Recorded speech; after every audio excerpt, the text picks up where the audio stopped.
स्वागत है आप सभी लोगों का आज की क्लास में। A very good evening to all of you. आप सभी लोगों का आज की क्लास में मैं स्वागत और अभिनंदन करता हूं। मैं अपने साथ जुड़ने वालों की बात करूं तो मेरे साथ सुनील, खुशीराम, नागेंद्र, रूपा, अनिल कुमार, रविशंकर, सुमित, अरविंद, रूपा, शकील, नीलम कुमारी, एएन सिंह, बहुत सारे लोग जुड़े हुए हैं। आप सभी लोगों का आज की क्लास में स्वागत है। आज हम कुछ चर्चा करेंगे इलेक्ट्रिसिटी रूल्स की और थोड़ी बहुत चर्चा करेंगे वायरिंग की। आज कुछ चर्चा करेंगे इलेक्ट्रिसिटी रूल की और कुछ चर्चा करेंगे वायरिंग की, और फिर जो नेक्स्ट क्लास आपकी लेंगे उसमें इन्हीं दोनों के क्वेश्चंस भी कराएंगे, वायरिंग के और इलेक्ट्रिसिटी रूल्स के। यानी 2 क्लासेज में आपका ये टॉपिक कंप्लीट हो जाएगा। तो कुछ पोर्शन आज कवर कराएंगे और कुछ पोर्शन नेक्स्ट क्लास में कवर कराएंगे। आज स्टार्ट करेंगे सबसे पहले इसके बारे में, ठीक है। रवि गुप्ता का गाना है, इसका और प्यार का मजा लीजिए, थोड़ा इंतजार का मजा लीजिए। मयंक, अर्पित, रवि, राजेंद्र, नरेंद्र, विनीत नेगी, स्वागत है आप सभी लोगों का आज की क्लास में। सबसे पहले इलेक्ट्रिसिटी रूल की अगर मैं बात करूं, इलेक्ट्रिसिटी रूल जैसे अगर आपका अपने घर में कोई पंखा लगाना चाहते हो, स्विच लगाना चाहते हो, बल्ब लगाना चाहते हो, तो वो चीज़ें कहाँ कैसे होनी चाहिए, इन सारी चीज़ों के संबंध में एक इलेक्ट्रिसिटी रूल है। उस रूल की हम सबसे पहले चर्चा करते हैं। हाँ,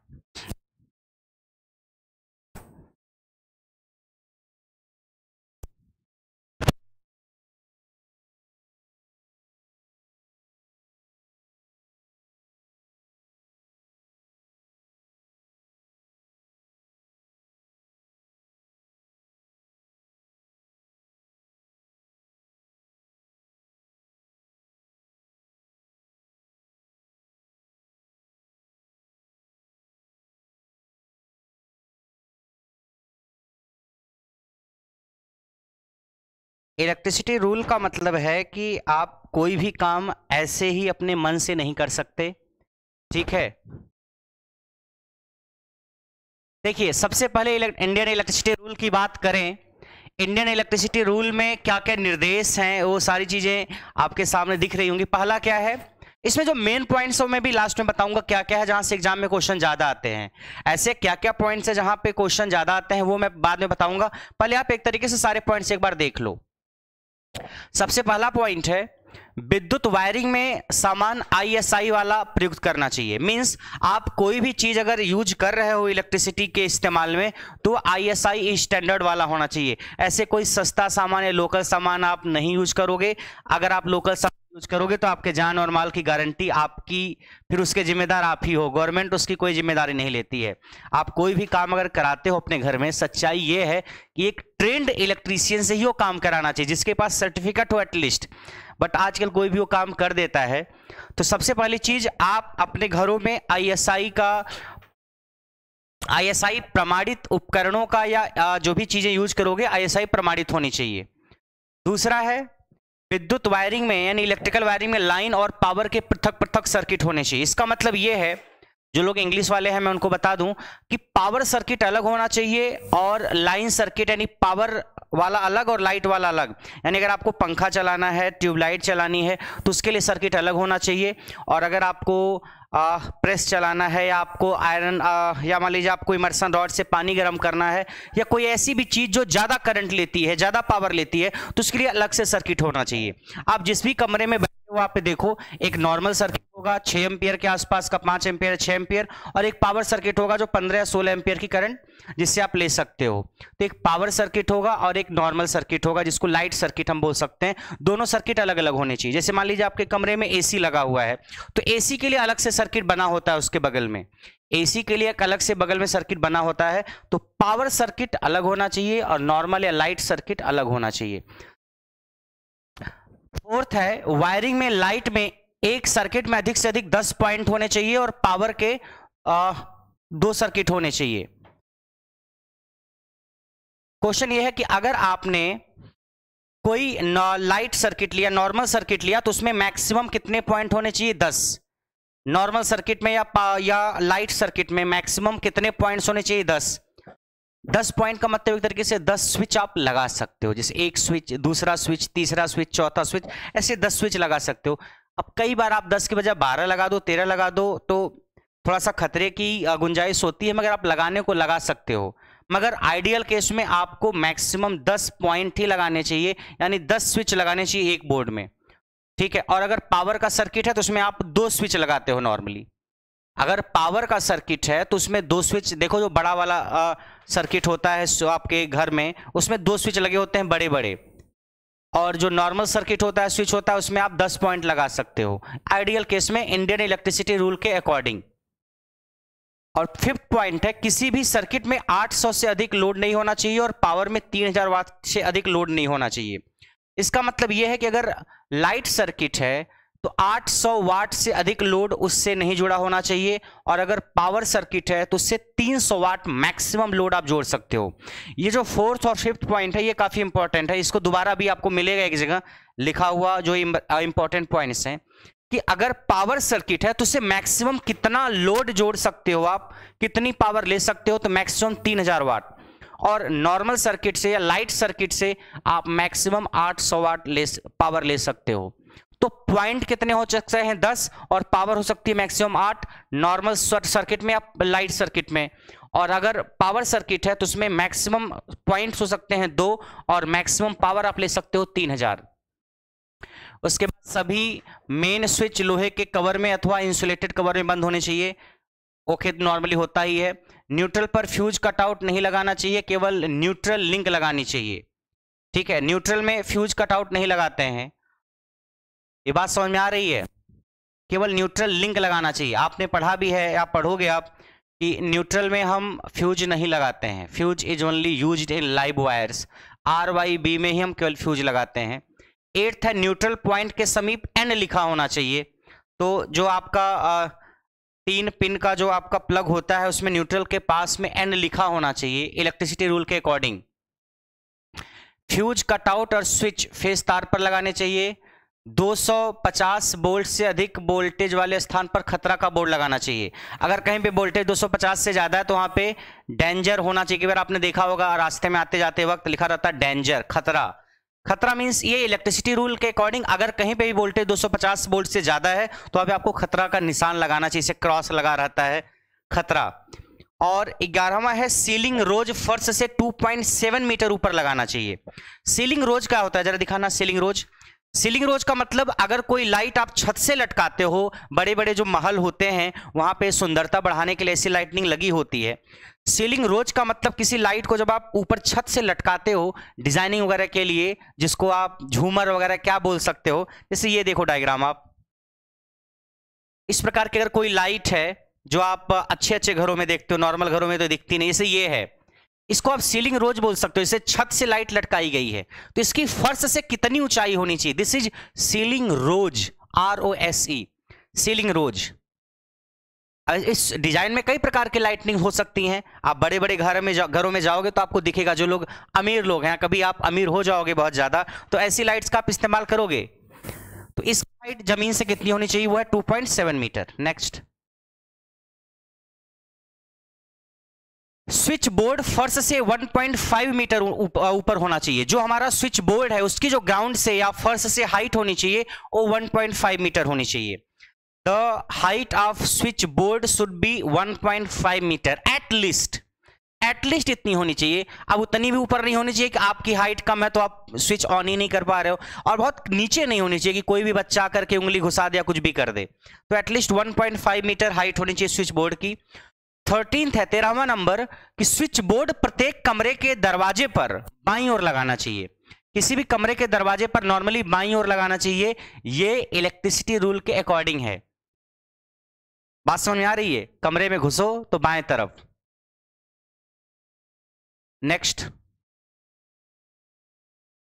और 14वां पॉइंट है कि बाथरूम का स्विच बाहर होना चाहिए। यदि अंदर लगाना है तो वाटर प्रूफ स्विच का प्रयोग करना चाहिए। बाथरूम का जो स्विच है, कई बार पानी का छींटा पड़ जाता है या पानी से भीगने का डर होता है, आप नहा रहे हो या कुछ भी हो सकता है कि आप नहा रहे हो पानी से, तभी पता चला कि आपका जेईई में सिलेक्शन हो गया और पानी का मग वग पानी वानी फेंक के आप भागे बाथरूम से बाहर। तो इन सारे केसेज में आप अपने स्विच को बचाने के लिए क्या कोशिश करते हो कि बाथरूम का स्विच बाथरूम के बाहर लगा हो, या अगर अंदर लगा हो तो वाटर प्रूफ स्विच होना चाहिए कि पानी से उसके ऊपर कोई प्रभाव ना पड़े या पानी से खराब ना हो। 15वां पॉइंट है, खुले स्थान में तार जो होना चाहिए वाटरप्रूफ और स्विच वाटरप्रूफ प्रयोग करना चाहिए। अगर खुले स्थानों में हम कोई वायर या तार यूज कर रहे हैं तो वाटरप्रूफ और स्विच जो होना चाहिए वो भी वाटरप्रूफ होना चाहिए कि पानी का उसके ऊपर कोई इंपैक्ट ना हो। 16वां है, 3 पिन वाला जो सॉकेट है वो प्रयोग में लाना चाहिए। सॉकेट 3 पिन वाला प्रयोग करना चाहिए। अपने घरों में देखोगे तो 3 पिन होते हैं आपके पास, ठीक है। और तीसरा पिन जो होता है वो सबसे मोटा होता है जिसमें अर्थ तार लगना चाहिए। ये जब आपको अर्थिंग पढ़ाएंगे तो दोबारा वो पॉइंट डिस्कस करेंगे। आपको अर्थिंग जब किसी दिन पढ़ाएंगे तो उसमें पॉइंट डिस्कस करेंगे कि जो तीसरा पिन होता है वो थोड़ा सा लंबाई में ज़्यादा होता है, मोटाई में भी ज़्यादा होता है। ऐसा कारण क्या है कि मोटाई ज़्यादा क्यों होती है, लंबाई ज़्यादा क्यों होती है, उसके क्या फ़ायदे हैं, ये चीज़ जब अर्थिंग पढ़ाएंगे तो वहाँ ज़्यादा अच्छे से रिलेट कर पाओगे आप। अभी के लिए आप इतना जानो कि जो 3 प्लग वाला होता है, 3 पिन वाला सॉकेट होता है, उसमें 3 पिन होते हैं। जो तीसरा पिन होता है सबसे ऊपर वाला वो क्या होना चाहिए, मोटा। आपको उसका डायग्राम दिखाते हैं।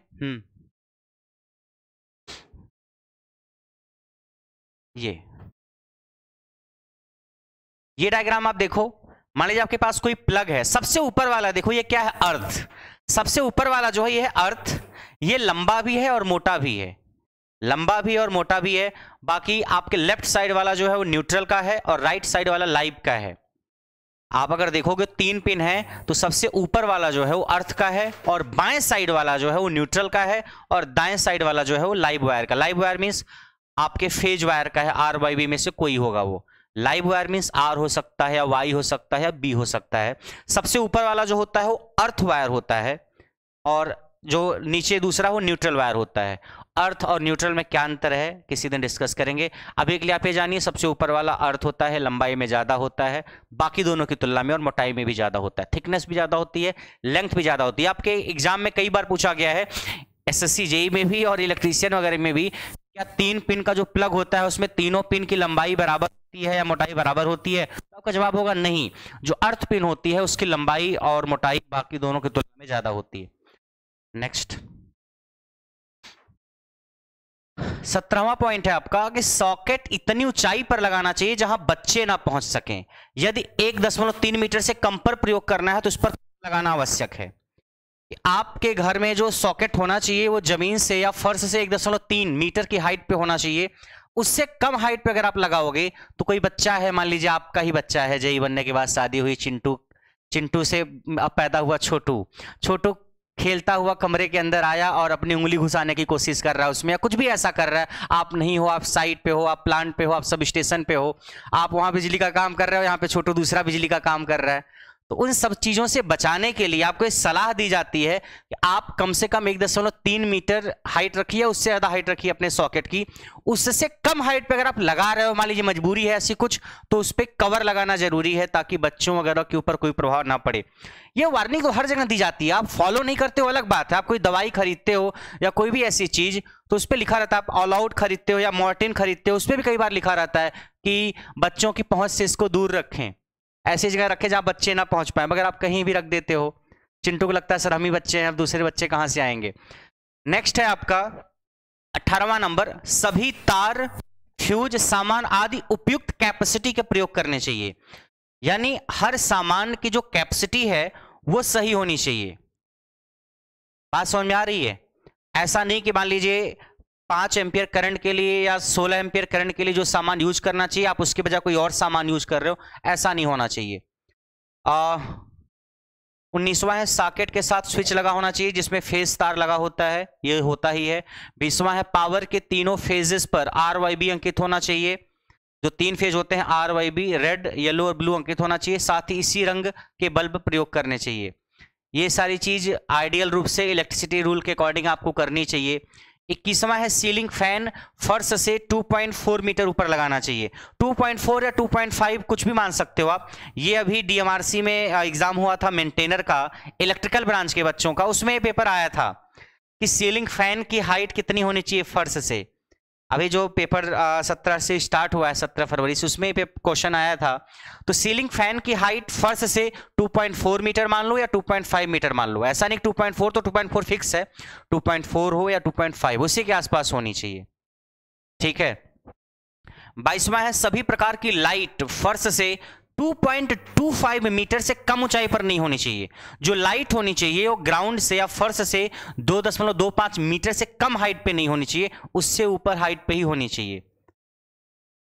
23वां है नए वायरिंग को मेगर से टेस्ट करना चाहिए। मेगर आप पढ़ोगे, जब इंसुलेशन की ताकत पता करना होता है, मान लीजिए कोई वायर है और वायर में लाइव वायर के चारों तरफ इंसुलेशन होता है, वो इंसुलेशन सही है या नहीं है, या वो डिफेक्टेड तो नहीं है, तो इस इंसुलेशन को टेस्ट करने के लिए हम मेगर का प्रयोग करते हैं। आप मेजरमेंट में पढ़ोगे, मेगर का इस्तेमाल हम किसी इंसुलेशन की रेजिस्टेंस को पता करने के लिए करते हैं।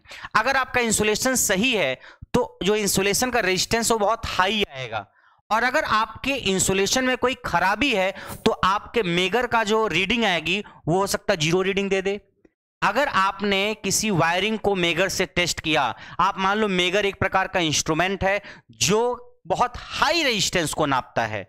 अब कोई इंसुलेशन, जैसे मान लीजिए वायर है, इसके चारों तरफ एक लेयर लगी रहती है, मान लीजिए किसी भी मटेरियल पीवीसी या किसी भी प्रकार की लेयर है, वो जो लेयर है वो इंसुलेशन है और उसका प्रतिरोध कितना होना चाहिए, बहुत ज्यादा होना चाहिए। तो अगर आपका प्रतिरोध या जो लेयर लगी हुई है वो सही है तो उसका रेजिस्टेंस बहुत ज्यादा आएगा मेगर से नापने पर। अगर जो लेयर लगी हुई है उसमें कोई दोष है तो फिर मेगर से आप नापोगे तो रेजिस्टेंस बहुत कम आएगा या रेजिस्टेंस 0 आएगा। अगर 0 रेजिस्टेंस गलती से आए इसका मतलब आपका इंसुलेशन खराब है, उसको घर पे यूज मत करना वरना करंट कभी भी लग सकता है आपको। तो मेगर एक प्रकार का इंस्ट्रूमेंट है जिससे हम हाई रेजिस्टेंस नापते हैं। हाई रेजिस्टेंस किसका होता है, किसी कुचालक का। कंडक्टर का रेजिस्टेंस तो बहुत कम होता है, सेमीकंडक्टर का थोड़ा सा और ज्यादा होता है, कुचालक या इंसुलेटर का रेजिस्टेंस बहुत ज्यादा होता है। तो बहुत हाई रेजिस्टेंस नापने के लिए ही हम मेगर का इस्तेमाल करते हैं। 24वां है नई वायरिंग में लीकेज करंट कुल करंट का 1/52वां भाग हो सकता है, 52वां भाग से ज्यादा नहीं होनी चाहिए। यानी लीकेज करंट जो होनी चाहिए वो टोटल करंट का 1/5200 हिस्सा हो सकता है, उससे ज्यादा नहीं होना चाहिए। लीकेज करंट का मतलब पता है, जैसे कोई वायर है उससे करंट जा रही है, अब वायर से जो करंट जा रही है वो तो हमारे लिए अच्छी करंट है, कुछ करंट वायर से इधर उधर लीक करने की कोशिश करेगी, इधर उधर जाने की कोशिश करेगी।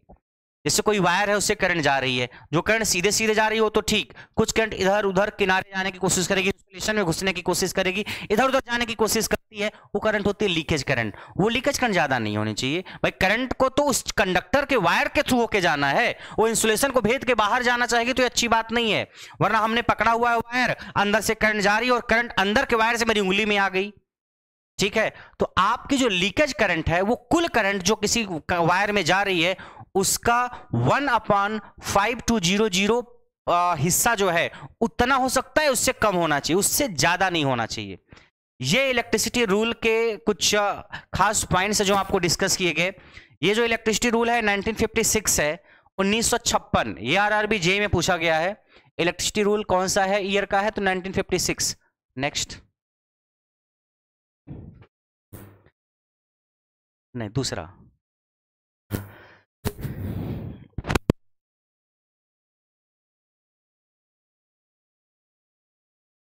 ये देखो आप ऊपर लिखा हुआ है फ्रीक्वेंसी में अधिकतम कितने % का वेरिएशन हो सकता है। इलेक्ट्रिसिटी रूल के अकॉर्डिंग जो आपके घर में पावर आती है या वोल्टेज आता है उसकी फ्रीक्वेंसी कितनी होती है। हमारे घर में एसी सप्लाई आती है, उसकी फ्रीक्वेंसी 50 हर्ट्ज होती है। अब हमारे घर में अगर 50 हर्ट्ज की एसी सप्लाई आ रही है या 50 हर्ट्ज की पावर आ रही है तो उस 50 हर्ट्ज में फ्रीक्वेंसी में कितना वेरिएशन पॉसिबल है, कितना फ्रीक्वेंसी बढ़ सकता है या घट सकता है, एक लिमिट में होना चाहिए। ऐसा नहीं कि 50 हर्ट्ज बढ़ के 60 हर्ट्ज पे हो जाए या 50 हर्ट्ज घट के 40 हर्ट्ज हो जाए, ऐसा नहीं होना चाहिए। तो इलेक्ट्रिसिटी रूल के अकॉर्डिंग आपके घर में जो पावर आ रही है, आपके घर में जो बल्ब है या कोई भी इक्विपमेंट आप उठाओ उस पे लिखा होगा 50 हर्ट्ज। 50 हर्ट्ज उस पे लिखा हुआ है, इसका मतलब वो इक्विपमेंट 50 हर्ट्ज की सप्लाई के लिए ही डिजाइन किया गया है और उसी पे वो अच्छे तरीके से काम करेगा। तो अगर आपके घर में आने वाली पावर की फ्रीक्वेंसी बहुत ज्यादा घट रही है या बढ़ रही है 50 हर्ट्ज से, वो अच्छी बात नहीं है। आप केस कर सकते हो इलेक्ट्रिसिटी कंपनी के ऊपर। इलेक्ट्रिसिटी कंपनी के ऊपर केस हो रहा है मतलब आपके ऊपर केस होगा, क्योंकि इलेक्ट्रिसिटी कंपनी में जॉब तो आप करोगे एज ए टेक्नीशियन जॉब करोगे या जेई जॉब करोगे, जैसे भी जॉब करोगे आप, तो 3% का वेरिएशन हो सकता है। 3% का मतलब 100 पे 3, और अगर फ्रीक्वेंसी 50 हर्ट्ज है तो 50 पे कितने का वेरिएशन होगा? 1.5 का। 100 पे 3 का हो रहा है तो 50 पे 1.5, यानी 50 से मैक्सिमम बढ़कर के 51.5 51.5 हो सकती है, और 50 से घट के मिनिमम 48.5 हो सकती है 48.5। तो मिनिमम फ्रीक्वेंसी 48.5, मैक्सिमम 51.5 51.5, 48.5 से कम नहीं, 51.5 से ज्यादा नहीं, इससे ज्यादा वेरिएशन नहीं होना चाहिए। क्वेश्चन है कि इंडियन इलेक्ट्रिसिटी रूल का सेक्शन 44 किससे संबंधित है? Penalty for interference with metre. अगर आप मीटर के साथ छेड़छाड़ करते हो तो उससे संबंधित है सेक्शन 44। आपके घर में मीटर लगा के गया बिजली वाला और आपको महीने महीने का बिजली का बिल देना पड़ रहा है। मान लीजिए हम दिल्ली में हैं, यहाँ पे 200 यूनिट तक फ्री है, यहाँ पे बिजली का बिल नहीं देना है, तो हमने तो कोई छेड़छाड़ नहीं की। आप योगी जी के इलाके में हो, यूपी में हो, या नीतीश जी के इलाके में बिहार से हो, या हरियाणा में हो खट्टर जी के इलाके से, वहां पर आपका बिजली का बिल आ रहा है और वहाँ पर रेट भी मान लीजिए ज़्यादा है। अब आपको पैसा देना पड़ रहा है, तो आपने सोचा क्या ऐसा कोई उपाय है, ऐसा कोई तरीका है जिससे मीटर के साथ छेड़छाड़ कर दें और वो कम रीडिंग ले। तो आपने कुछ इसमें छेड़छाड़ कर दिया। छेड़छाड़ कैसे की जा सकती है बचाना? लीगली गलत है। अगर मैं ऐसा बताऊंगा तो मैं सलाखों के पीछे पहुंच जाऊंगा, ये कोई भी नहीं बता सकता। कुछ ऐसी चीजें जो सही नहीं है आप किसी पब्लिक प्लेटफॉर्म से नहीं बता सकते। तो मीटर के साथ छेड़छाड़ से संबंधित है सेक्शन 44। इस पे और सारे सेक्शंस की चर्चा हम करेंगे जब इसके कुछ क्वेश्चंस करेंगे, तो किस सेक्शन में किसकी चर्चा की गई है। फिर उसके बाद है in Indian electricity rules voltage are divided into various part. अलग अलग वोल्टेज को अलग अलग हिस्से में बांटा गया है इंडियन इलेक्ट्रिसिटी रूल के अकॉर्डिंग। लो वोल्टेज 250 वोल्ट अगर है हमारे पास, या 250 वोल्ट तक है, तो उसको हम लो वोल्टेज बोलते हैं।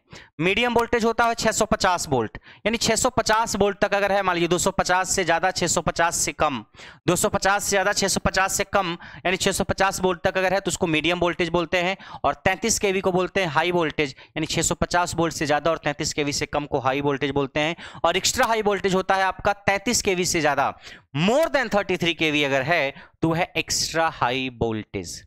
Extra high voltage. फिर है maximum variation at consumers end. Maximum voltage variation means हमारे घर में, उपभोक्ता के घर में विभव में अधिकतम कितना परिवर्तन आ सकता है? मैक्सिमम 6%।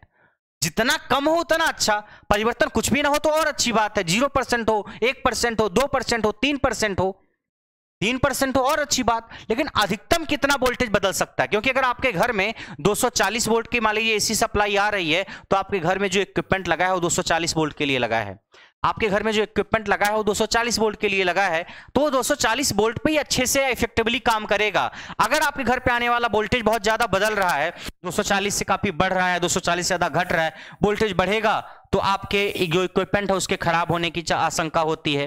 वोल्टेज घटेगा वो भी अच्छी बात नहीं होती। कई बार आप देखते गांव वगैरह में पहले हुआ करता था, आज तो पता नहीं, कि काफी कम वोल्टेज आया करता था, काफी कम वोल्टेज आया करता था। तो मैक्सिमम वेरिएशन जो आप कर सकते हो अधिकतम 6%, 5 से 6% कर सकते हो, इससे ज्यादा नहीं। मिनिमम जितना हो उतना अच्छा। हम तो चाहेंगे मिनिमम 0 ही हो जाए, ना वेरिएशन हो वोल्टेज में। फिर क्वेश्चन है light and fan circuit. Light and fan circuit जो हमने बताया था कि जो नॉर्मल सर्किट है, आप जब अपने घर कमरे में घुसते हो तो स्विच ऑन करते हो तो ट्यूबलाइट जल जाती है। वो जो स्विच ऑन करते हो लाइट या फैन सर्किट का स्विच होता है, वहीं पे स्विच ऑन करते हो आप तो आपका पंखा चल जाता है। तो जिसको आप स्विच को ऑन करते हो जिस सर्किट में, वो होता है light and fan circuit normal.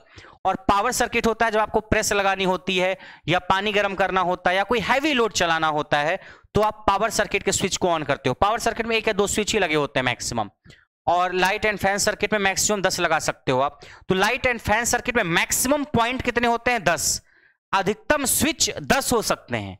कहीं आपने 11 देख लिया हो तो आप कहोगे सर 11 कैसे हो गया? भाई लगाने को आप 11 लगा लो, वो आइडियल कंडीशन नहीं है। अलग केस है, 11-12 तक लगाने को आप लगा सकते हो। मोटरसाइकिल पे 2 लोगों को चलना चाहिए, आप 3 लोग बैठा के चला दो, 2 किलोमीटर तो कुछ हो जाएगा क्या? नहीं। लेकिन सेफ नहीं है 3 लोगों को बैठा के चलाना।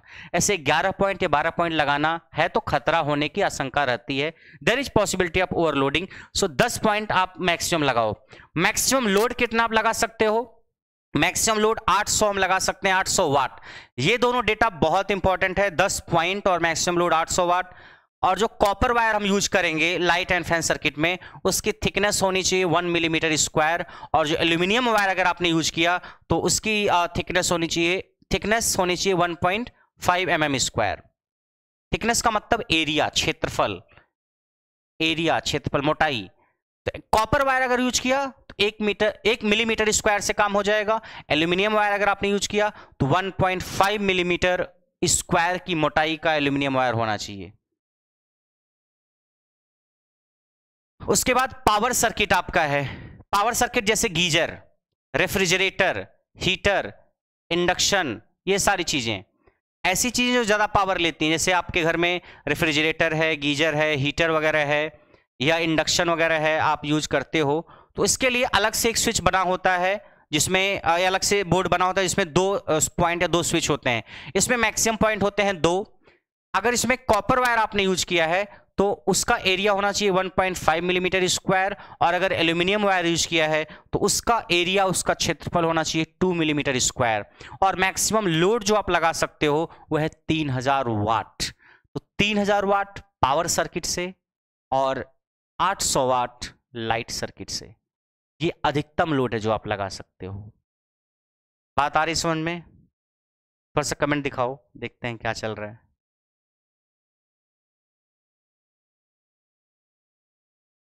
अभिषेक गुप्ता बोल रहे हैं सर अभी भी मेरे गांव में कम आता है वोल्टेज, अभी भी अक्सर। हाँ, अभी गांव में, कई सारे गांव में कंडीशन अच्छी नहीं है। पुष्पेंद्र कुमार बोल रहे हैं हमारे साथ। सुजीत भगत बोल रहे हैं सर मशीन का रिवीजन। बिल्कुल सुजीत, अभी टाइम है, मशीन का रिवीजन करवा देंगे किसी दिन। Vicky, Sumit Parashar, music, secret superstar, Ram Babu, Arvind Yadav और सुमित पारासर का क्या कहना है सर आप काफी फ्री होकर पढ़ा रहे हैं। फ्री मतलब क्या है?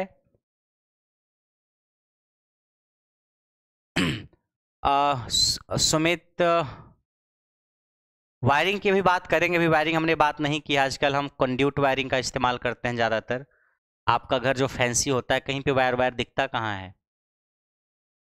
उसके अलावा सत्यम नायक, सुमित पारासर, कंड्यूट वायरिंग हम यूज करते हैं। वायरिंग तो डिपेंड करती है, बट आजकल सबसे ज़्यादा कंड्यूट वायरिंग हम यूज करते हैं।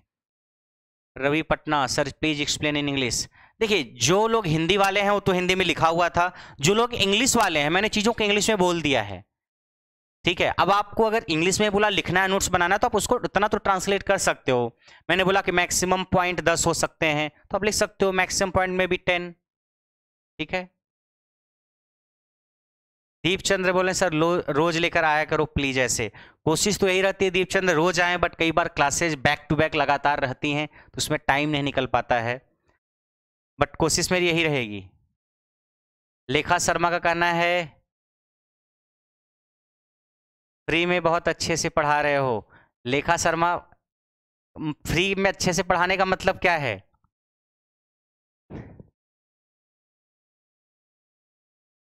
हाँ, नोट्स बनाने के लिए आपको वीडियो को दोबारा देखना पड़ेगा। क्लास खत्म होने के बाद आप दोबारा वीडियो को देखना और नोट्स बनाते हुए चलना, ठीक है। आज तो मैं मेनली थियरी का पार्ट पढ़ाऊंगा और कुछ क्वेश्चंस डिस्कस करूंगा। जो नेक्स्ट क्लास लेकर के आएंगे उसमें क्वेश्चन ही क्वेश्चन डिस्कस करेंगे वायरिंग के और फिर इलेक्ट्रिसिटी रूल के। और जो थर्ड क्लास लेके आएंगे उसमें अर्थिंग डिस्कस करेंगे। एक एक सीरीज बनाएंगे जिसमें अर्थिंग, वायरिंग सारी चीजें हो जाएंगी। अनिल कुमार बोल रहे हैं धुआं धुआं कर दिए सर। बिनोय महतो का कहना है सर पीडीएफ मिलेगा आपके ऐप पे, तो आपके यूट्यूब पे तो दिख रहा था, आप स्क्रीनशॉट वहां से ले सकते हो। नोट्स बनाओ अपने हाथों से, वो ज्यादा अच्छा रहता है। बालक राम का कहना है सबसे खराब वायरिंग कौन सी होती है? आते हैं हम सबसे खराब वायरिंग पे। दीपचंद्र, आपसे प्रमिला रौत, नोट्स जरूर बनाऊंगी सर। बिल्कुल नोट्स बनाना है आपको। ये स्क्रीन पे मैंने इसीलिए दिखाया ताकि आप स्क्रीनशॉट ले पाओ। आप ऐप पे क्लास होती है तो शायद उस पर स्क्रीनशॉट की सुविधा नहीं है, मगर यहाँ यूट्यूब पे आप स्क्रीनशॉट ले सकते हो, ठीक है। तो 2-3 पॉइंट्स हैं ज्यादा इंपॉर्टेंट हैं, जैसे मैक्सिमम पॉइंट कितने हो सकते हैं लाइट एंड फैन सर्किट में, और एक पावर सर्किट है। तो लाइट एंड फैन में मैक्सिमम पॉइंट हो सकते हैं 10 और पावर सर्किट में मैक्सिमम पॉइंट हो सकते हैं 2। मैक्सिमम लोड जो हो सकता है लाइट एंड फैन में हो सकता है 800 वाट और पावर सर्किट में हो सकता है 3000 वाट। ठीक है, बाकी फैन की हाइट कितनी हो सकती है और सीलिंग रोज की हाइट, जैसे फिल्मों में अगर आपने देखा होगा उसकी हाइट कितनी होनी चाहिए, स्विच लेफ्ट साइड लगाना चाहिए, सारी चीजें आपने देख ली। ऑब्जेक्टिव क्वेश्चन आएगा तो वहां से आप देख लोगे। मैं किसी दिन सिर्फ क्वेश्चन का डिस्कस करूंगा तो 40-50 क्वेश्चन बड़े आराम से डिस्कस हो जाएंगे। आज नहीं, आज पहले थ्योरी का कुछ पार्ट पढ़ाते हैं। दीपचंद्र बोल रहे हैं सर आपका चैनल बहुत चलेगा। दीपचंद्र बोल रहे हैं सर ऐसे ही दिल से पढ़ाते रहिए। लेखा शर्मा का कहना मैं तो साथ साथ बना रही हूँ नोट्स। सर साथ साथ अगर आप नोट्स बना रहे हो तो हो सकता है समझ में कम आए, क्योंकि मैं नोट्स बनाने का टाइम दे नहीं रहा हूं। आप पहले सीखो एक बार, फिर उसके बाद आप क्लास खत्म होने के बाद नोट्स बना लेना, ठीक है। सेक्रेट सुपरस्टार का कहना है वो बुलाते ही है मगर जाने का नहीं।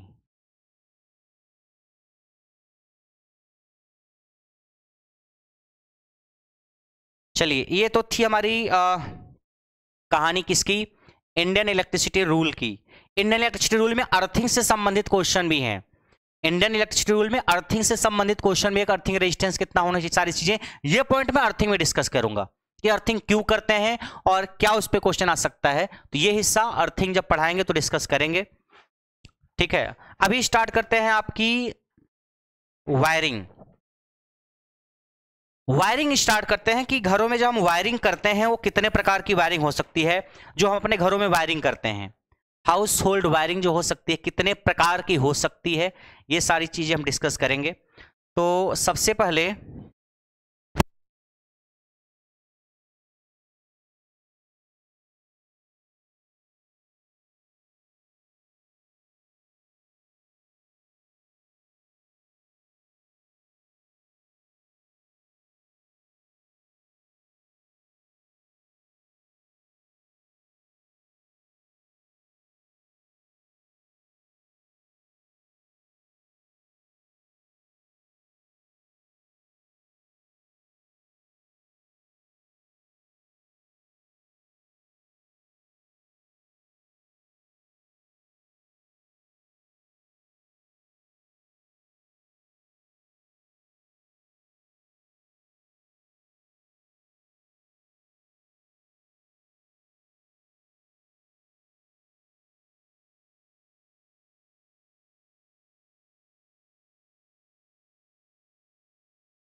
देखिए ये वायरिंग है। सबसे पहले वायरिंग करते वक्त हम किन किन चीज़ों का ध्यान देते हैं हम उसकी चर्चा करते हैं कि वायरिंग जब हम करते हैं तो किन किन चीज़ों का ध्यान देते हैं। सबसे पहले प्रारंभिक मूल्य, इनिशियल कॉस्ट, कि वायरिंग बहुत महंगी नहीं होनी चाहिए। वायरिंग इतनी ज़्यादा महंगी नहीं होनी चाहिए कि आपको घर बनवाने में पैसा लगा 50 लाख रुपए और वायरिंग करने में पैसा लग गया 20 लाख रुपए, ऐसा नहीं होना चाहिए। कॉस्ट वायरिंग की कम से कम हो, कम से कम पैसे में ज्यादा अच्छी चीजें हो, ये हम चाहते हैं। तो वायरिंग करते वक्त किस प्रकार की वायरिंग का यूज करेंगे कि वायरिंग अच्छी भी हो और सस्ती भी हो। दूसरा है मजबूती, ड्यूरेबिलिटी होनी चाहिए कि वायरिंग जो है वो मजबूत हो, लंबे समय तक चले। ऐसा नहीं कि आज वायरिंग किया और एक हफ्ते में वायरिंग आपकी खराब हो गई। हम अगर आज वायरिंग करें तो कोशिश करेंगे कम से कम 50 साल 40 साल तक वायरिंग आराम से चले, या 20 साल तक वायरिंग चले। तीसरा है दिखावट या अपीयरेंस, वायरिंग अच्छी दिखनी चाहिए। आजकल खूबसूरती पे ही सारी दुनिया दीवानी है, तो वायरिंग भी अच्छी होनी चाहिए। आप अपने घर में देखो, अगर आपका घर नया बना हुआ है तो आपको बाहर कोई वायर वगैरह कहाँ दिखता है, सब कुछ अंदर ही अंदर वायरिंग होती है, इससे अच्छा दिखता है आपका घर। तो अपीयरेंस यानी सुंदर दिखना चाहिए। फिर है मैकेनिकल सुरक्षा, मैकेनिकल प्रोटेक्शन, कि वायरिंग जो है उस चीजों से जल्दी खराब ना हो जाए, मींस कोई मैकेनिकल झटका लग जाए, कोई मैकेनिकली चोट लग जाए, उसके ऊपर वायरिंग टूट जाए, खराब हो जाए, ऐसा भी नहीं होना चाहिए कि वायरिंग थोड़े से झटके से, किसी भी प्रहार से टूट गई, या दो बच्चे लड़ रहे थे वायरिंग उससे खराब हो गई, ऐसा नहीं होना चाहिए। फिर सेफ्टी फ्रॉम फायर, आग से सुरक्षा, वायरिंग आग से सुरक्षा हो कि आग लग जाए और ऐसा ना हो कि वायरिंग भी उसी से जल्दी खराब हो जाए, ये सारी चीजों का आपको ध्यान रखना है। परिवर्तनशीलता मीन्स एक्सेसिबिलिटी, इसका मतलब यह है कि वायरिंग में मान लीजिए कोई चेंज करना पड़ा फ्यूचर में, आज के 10 साल बाद 15 साल बाद मान लीजिए कोई मॉडिफिकेशन करना पड़ा, हम कोई चेंज चाहते हैं तो चेंज आसानी से कर पाए हम। ऐसा नहीं कि वायरिंग एक बार हो गई तो अब हो गई तो हो गई, उसमें कोई परिवर्तन ही नहीं कर पा रहे हैं हम। तो वायरिंग में समय के साथ हम परिवर्तन कर पाए, कभी जरूरत पड़े, ऐसी होनी चाहिए वायरिंग। और लास्ट में है आयु, जितनी ज्यादा उम्र हो वायरिंग की, जितनी लंबी चले उतना अच्छा। ठीक है,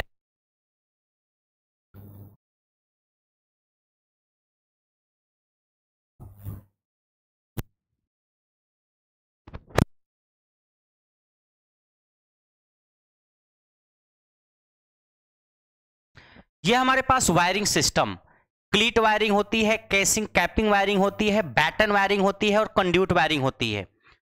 केसिंग कैपिंग वायरिंग जो होती है वो लकड़ी की भी होती है, पीवीसी की भी होती है, और कंड्यूट वायरिंग जो होती है वो सरफेस पे भी होती है, और कंसील्ड यानी अंडरग्राउंड वायरिंग भी होती है। सबसे पहले हम बात करेंगे क्लीट वायरिंग की। क्लीट वायरिंग में क्या होता है, क्लीट वायरिंग का डायग्राम दिखाना आगे इसी वीडियो में। सबसे पहले हम क्लीट वायरिंग की बात करते हैं।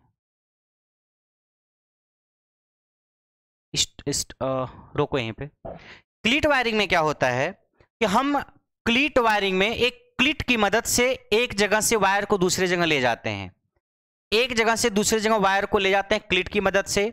ठीक है, ये काफी सस्ती है मगर टेम्परेरी वायरिंग है, अस्थाई, कुछ समय के लिए करना हो, एक दिन के लिए, 2 दिन के लिए, 4 दिन के लिए, कहीं मेला लगा हो, कहीं प्रदर्शनी हो, या कहीं पे कुछ ऐसी चीज हो रही हो, शादी वगैरह हो, तो उन जगहों पे हम इसका इस्तेमाल कर सकते हैं।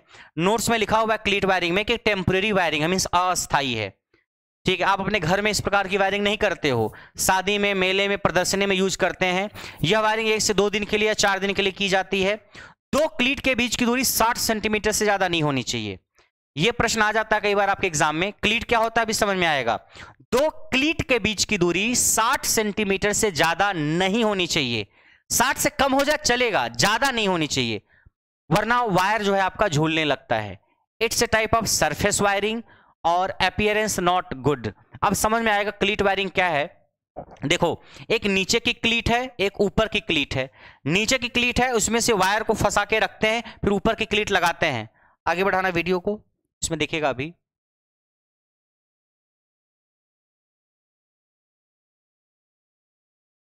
थोड़ा सा पीछे,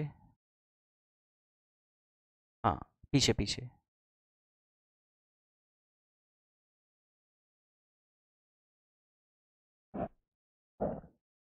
वायर के लिए जगह जो है ना वो दिख रहा है, वायर के लिए जगह है, वो स्टॉप करो यहाँ पे।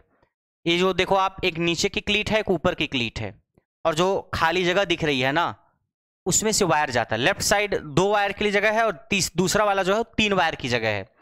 लेफ्ट साइड लिखा है 2 नालियों वाली क्लिट, इसमें 2 वायर जा सकते हैं, 2 नाली होती है। और तीसरा जो है, दूसरा जो है उसमें 3 वायर जा सकते हैं, 3 नालियां होती हैं।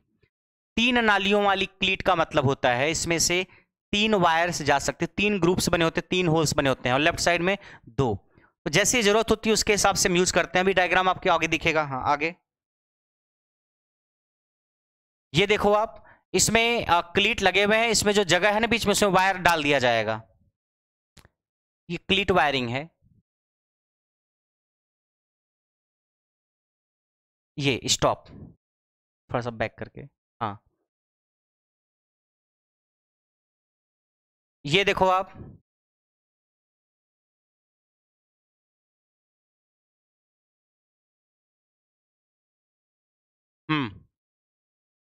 यहां पे आप देख रहे हो, एक क्लीट नीचे है, एक क्लीट ऊपर है, उसके बीच से वायर गया हुआ है। तो सबसे पहले क्या करते हैं, जो हमारी सरफेस है उसके ऊपर एक क्लीट लगाए।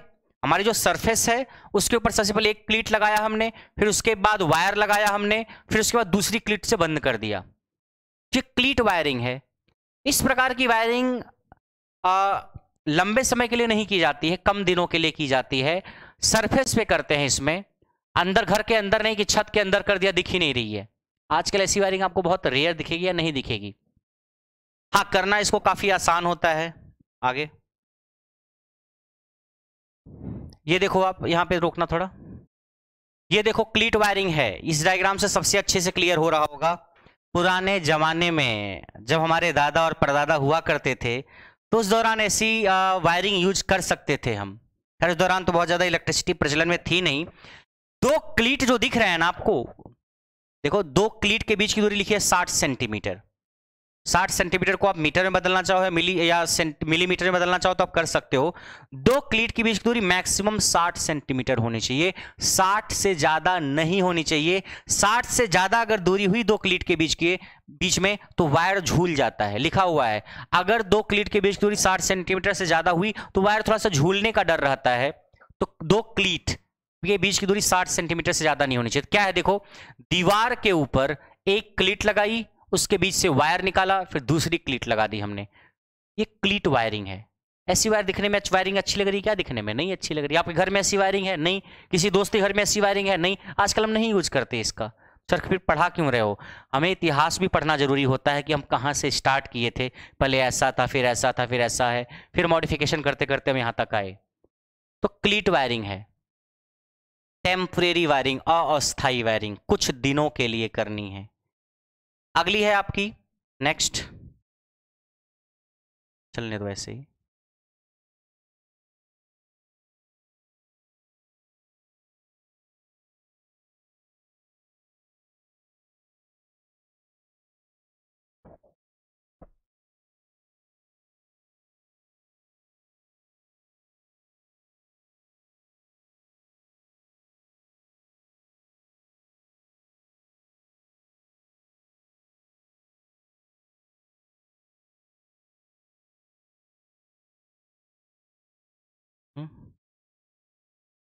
हाँ देखो लिखा हुआ है, यह वायरिंग अस्थायी रूप के लिए उपयोग करते से शादी पार्टी जगहों पे, निर्माण कार्य में अस्थायी वायरिंग के लिए यूज करते हैं। हाँ आगे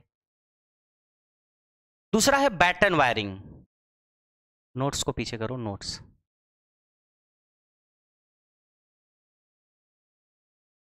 हाँ दूसरा है बैटन वायरिंग, या इसको CTS या TRS वायरिंग भी बोलते हैं। बैटन वायरिंग है या इसको CTS या TRS वायरिंग भी बोलते हैं। इस वायरिंग सिस्टम में हम क्या करते हैं, सबसे पहले हमारी जो सरफेस है उसके ऊपर एक लकड़ी की पट्टी लगा देते हैं। उस लकड़ी की पट्टी को बोलते हैं बैटन, और उस लकड़ी की पट्टी के ऊपर वायर को लेकर के जाते हैं। डायग्राम में आपको दिख रहा होगा, एक सरफेस है, एक दीवार है, उसके ऊपर एक लकड़ी की पट्टी लगा दी है जिसको बैटन बोलते हैं, और उस लकड़ी की पट्टी के ऊपर फिर वायर लेकर के जाते हैं और फिर उसको क्लिप की मदद से वायर को वहां बांध देते हैं। तो बैटन वायरिंग में जो लकड़ी होती है, बैटन जो इसको आप बोलते हो, वो नॉर्मली किसकी बनी होती है? सागौन की या सागवान बोलते हैं उसको। आपके गांव में सागवान या सागौन बोलते हैं। एक पेड़ आपने सुना होगा, काफी महंगा बिकता है। उस सागवान या सागौन के पेड़ की पट्टी हम बनाते हैं बैटन, और उसके ऊपर जो है इलेक्ट्रिसिटी रूल के अकॉर्डिंग, इलेक्ट्रिसिटी रूल ये कहती है कि अगर बैटन वायरिंग आपने की है तो जो पट्टी बनाओगे आप लकड़ी की, वो सागौन या सागवान की होनी चाहिए। सागौन एक पेड़ का नाम है, या सागवान आप बोल सकते हो उसको। तो उसके ऊपर आप किसको लगाओगे? फिर वायर को लगाओगे, फिर क्लिप की मदद से उसको बांध देते हैं। यह है बैटन वायरिंग। पहले लकड़ी की पट्टियां लगाते हैं, फिर उस पर वायर लगाते हैं क्लिप की मदद से। इस वायरिंग में सागौन लकड़ी के बैटन पर की जाती है। जो बैटन होती है वो सागौन की होती है। बैटन पर क्लिप की सीधी लंबाई में 10 सेंटीमीटर के अंतर पर, और नीचे की बैटन पर 15 सेंटीमीटर की दूरी पर होनी चाहिए। जो क्लिप दिख रही है आपको डायग्राम में, देखो ये क्लिप अगर आप हॉरिजॉन्टल देखोगे, हॉरिजॉन्टल को हिंदी में क्षैतिज बोलते हैं शायद। हॉरिजॉन्टल अगर आप देखोगे तो एक क्लिप और दूसरे क्लिप के बीच की दूरी अधिकतम 10 सेंटीमीटर होनी चाहिए, 10 सेंटीमीटर से ज्यादा नहीं होनी चाहिए। भाई वायरिंग देखो, एक क्लिप ऊपर, मतलब एक बटन ऊपर भी गई है, एक बटन दाएं साइड भी गई है, एक वर्टिकल गई है ऊर्ध्वाधर और एक गई है क्षैतिज। तो जो वर्टिकल पे क्लिप लगेगी और जो हॉरिजॉन्टल पे क्लिप लगेगी, उनके बीच की दूरी में थोड़ा सा अंतर होता है। हॉरिजॉन्टल पे जो क्लिप लगती है वो कितनी दूरी पे लगती है, नोट्स में देखो, बैटन पर क्लिप की सीधी लंबाई मतलब क्षैतिज, हॉरिजॉन्टल में 10 सेंटीमीटर के अंतर पर होती है, और नीचे की बैटन मींस जो वर्टिकल होती है ऊर्ध्वाधर, उसमें 15 सेंटीमीटर की दूरी पर होनी चाहिए।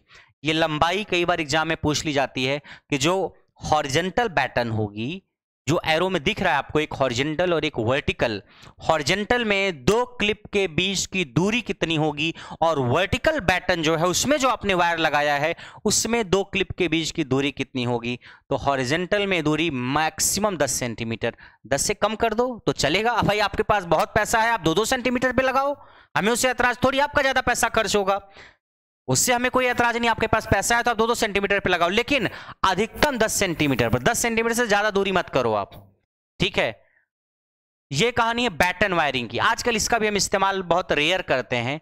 इसको नॉर्मली हम ये देखते हैं कि अगर बहुत ज्यादा धूप में हमने इसको रख दिया या बहुत ज्यादा टेम्परेचर में रख दिया तो ये लकड़ी वगैरह या वायर वगैरह कई बार खराब हो जाता है।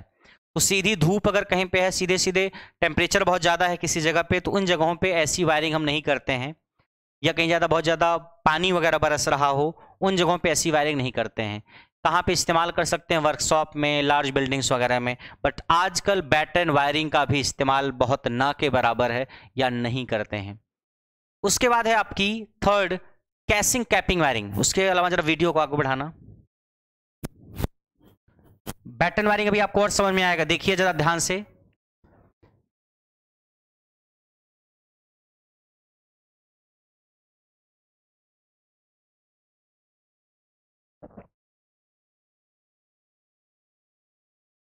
थोड़ा सा पीछे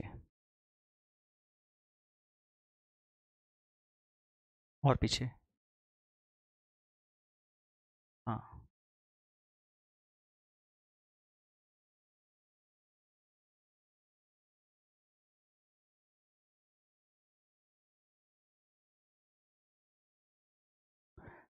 स्टॉप करना है पे। यह है आपकी केसिंग कैपिंग वायरिंग। नोट्स में लिखा हुआ है, थोड़ा सा नोट्स को ऊपर खींचो। केसिंग कैपिंग वायरिंग,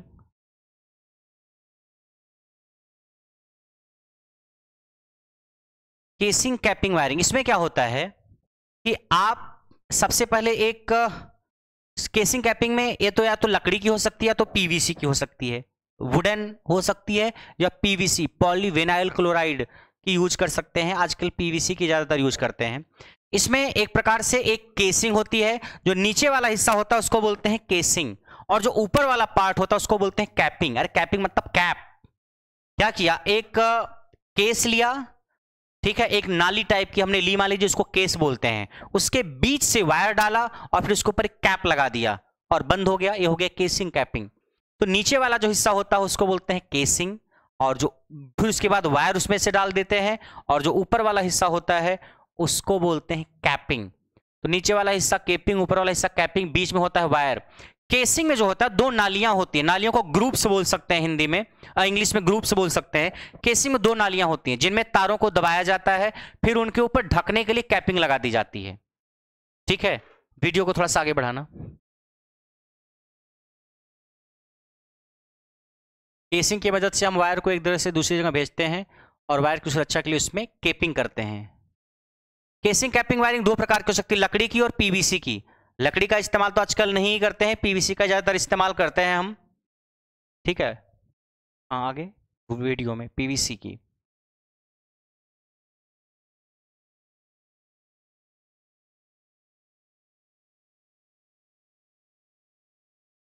रोकना है यहीं पे।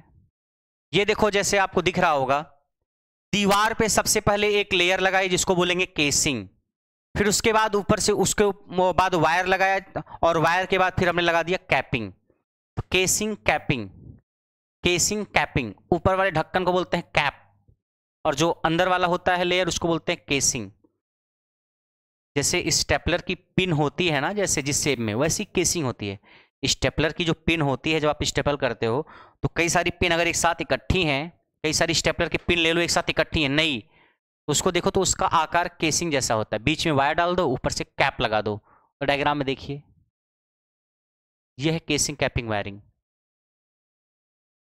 केसिंग में गिट्टियों के पेंच की दूरी जो होती है वो 45 से 90 सेंटीमीटर तक होती है। केसिंग में जो केसिंग करते हैं, यानी जो ग्राउंड सरफेस के ऊपर जो पहली लेयर होती है जिसको केसिंग बोलते हैं, उसमें दो गिट्टियों के पेंच की दूरी जो होती है 45 से 90 सेंटीमीटर तक होती है।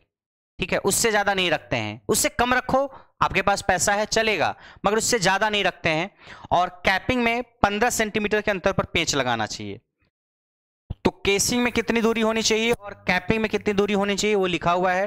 केसिंग में गिट्टियों के पेज की दूरी जो होनी चाहिए, the distance should not be more than 90 centimetre, 45 से 90 सेंटीमीटर तक हो सकती है। और कैपिंग में जो डिस्टेंस है वो 15 सेंटीमीटर तक होनी चाहिए। वीडियो को आगे।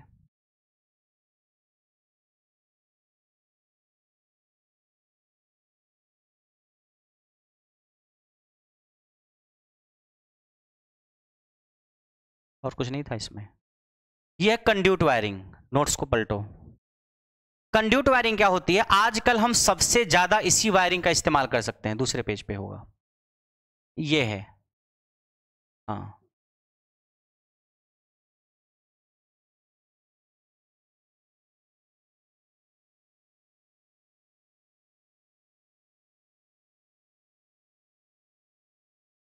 इसमें लिखा हुआ है नोट्स में कि केसिंग कैपिंग वायरिंग के सूखने पर आग लगने की संभावना रहती है और इसे नमी वाली दीवारों पर नहीं लगाते हैं।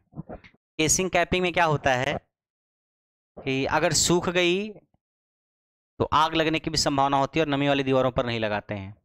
फिर है कंड्यूट वायरिंग। आजकल यूज होने वाली जो वायरिंग है आपके घरों में, हमारे घरों में, नए नए बिल्डिंग्स में, वो है कंड्यूट वायरिंग। कंड्यूट मतलब होता है पाइप, कंड्यूट वायरिंग मतलब होता है पाइप वायरिंग। ये दो प्रकार से होती है, एक सरफेस वायरिंग होती है और एक कंसील्ड वायरिंग या अंडरग्राउंड वायरिंग होती है। अंडरग्राउंड वायरिंग जो है बेस्ट है, आजकल हम इसी का इस्तेमाल करते हैं हर लिहाज से। सरफेस वायरिंग का मतलब क्या है? घर हमारा बन गया, घर हमारा बन गया, अब घर में दीवारों पे हम स्टील की पाइप लेके आते हैं या फिर पीवीसी की पाइप लेके आते हैं, प्लास्टिक यानी पीवीसी की पाइप लेके आते हैं या स्टील की पाइप लेकर के आते हैं, और उस स्टील की पाइप के अंदर से वायर जाता है। ये तो हो गई सरफेस वायरिंग। बट आजकल सरफेस वायरिंग बहुत कम दिखती है। आजकल क्या होता है, जब घर बन रहा होता है तभी उसके अंदर से पाइप वगैरह बिछा देते हैं वायर डाल करके, अंडरग्राउंड वायरिंग। और आप अपने घर में अगर घुसोगे तो आपको कहीं कोई वायरिंग नहीं दिखेगी। देखो अपने कमरे में क्या कोई वायर दिख रहा है? तो क्या है, वायरिंग कहां से है? दीवारों के भीतर से, छत के भीतर से वायरिंग की गई है। तो ऐसा कब किया गया है? घर बनने के बाद नहीं, घर बनने के दौरान ही ऐसी वायरिंग की जा सकती है, ताकि अपीयरेंस बहुत अच्छा रहे, मजबूती बनी रहे, लंबे समय तक चले।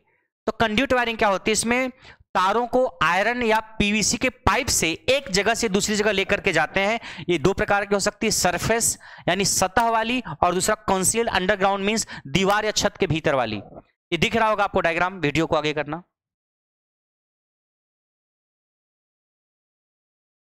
वीडियो को पूरा बढ़ा दो, फुल स्क्रीन। कोई बात नहीं, ठीक है। अब देखो, ये रोक दो यहाँ पे। ये वायरिंग जो है सरफेस वायरिंग है, राइट साइड वाली। दाएं साइड जो है, मेरी दाएं साइड, वो सरफेस वायरिंग है, दीवार के ऊपर वायरिंग की गई है। अगर आपका घर काफी पुराना बना हुआ है तो ऐसी वायरिंग होगी, उसमें स्टील की पाइप होती है या पीवीसी की पाइप होती है, और इसके अंदर से वायर आपका जाता है, हम इसका यूज करते हैं। और दूसरी जो लेफ्ट साइड में दिख रही है, वो देखो जब घर बन रहा है ना तभी वो वायरिंग कर दी गई, यानी घर बनने के बाद आपको वायर वायर दिखेगा ही नहीं, सब अंदर फिटिंग कर दी गई है। तो जो घर के अंदर से वायर जा रहा है, घर बनने के दौरान ही वायरिंग हो जाती है, दैट इज कॉन्सील्ड या अंडरग्राउंड, घर के भीतर से। ये कंड्यूट वायरिंग के दो टाइप हैं, और कॉन्सील्ड वायरिंग, अंडरग्राउंड वायरिंग ज्यादा बेहतर होती है सरफेस वायरिंग से। वीडियो को आगे करना। ये देखते जाओ आप वीडियो, समझ में आपको आएगा इस डायग्राम से, वरना बोर्ड पे पढ़ाने पे ऐसी चीजें समझ में नहीं आती।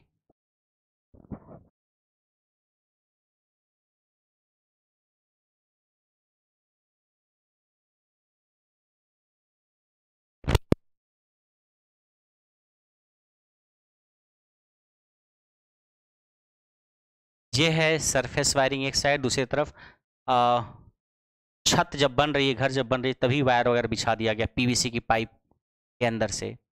ये हो गई कॉन्सील्ड वायरिंग। आप जो अपना घर बनवाओगे आजकल ना, तो आप अपने घर में कंड्यूट वायरिंग करवाओगे, और कंड्यूट वायरिंग में भी कॉन्सील्ड या अंडरग्राउंड वाला जो टाइप है वो प्रेफर करवाओगे। आप आपके पास पैसा रहेगा, आप जेई रहोगे, आप मेंटेनर रहोगे, टेक्नीशियन रहोगे, पैसा तो कमाओगे आप, तो अच्छा घर बनवाओगे आप। अब जरा हम देखें इनमें कंपेरिजन अगर करें, हाँ तो स्टॉप करना है इसको।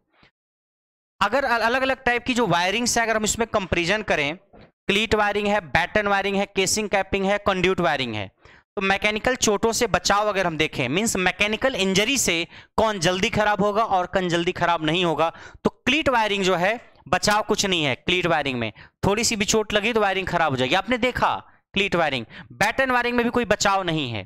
केसिंग कैपिंग ठीक ठाक है, मींस बहुत ज्यादा फर्क नहीं पड़ेगा, कोई मैकेनिकल इंजरी हुई या कोई प्रहार आपने कर दिया। और कंड्यूट वायरिंग बेस्ट है। कंड्यूट वायरिंग अगर आपने की है तो मैकेनिकल इंजरी से उस पर कोई फर्क नॉर्मली नहीं पड़ता है। आग से बचाव देखोगे तो क्लीट में कोई बचाव नहीं, बैटन में कोई बचाव नहीं, केसिंग कैपिंग में कोई बचाव नहीं। आग से अगर सुरक्षा करनी है तो कंड्यूट वायरिंग करवानी पड़ेगी, लेकिन याद रखना कंड्यूट वायरिंग के लिए आपको एक अच्छा वायरिंग करने वाला होना चाहिए। कोई भी कंड्यूट वायरिंग नहीं कर पाएगा। विस्तार क्लीट का बहुत आसान है, आसानी से क्लीट वायरिंग कर सकते हो आप। बैटन का थोड़ा सा मुश्किल है, मींस बहुत आसान और आसान में अंतर यह है कि बहुत आसान ज्यादा आसान है, आसान उससे थोड़ा कम आसान है, मींस थोड़ा मुश्किल है। केसिंग कैपिंग थोड़ा और मुश्किल है, और कंड्यूट सबसे कठिन है, मोस्ट डिफिकल्ट। यानी जैसे जैसे आप बढ़ते जाओगे क्लीट से, फिर बैटन, फिर केसिंग कैपिंग, तो मुश्किलात आपके रास्ते में बढ़ती जाएगी वायरिंग करने में। और कारीगरों के प्रकार, मींस हम ये बात करें कितने स्किल्ड वर्कर चाहिए उसको करने के लिए, तो क्लीट के लिए अर्धकुशल यानी सेमी स्किल्ड होना चाहिए, थोड़ा बहुत भी आता है तो कर देगा।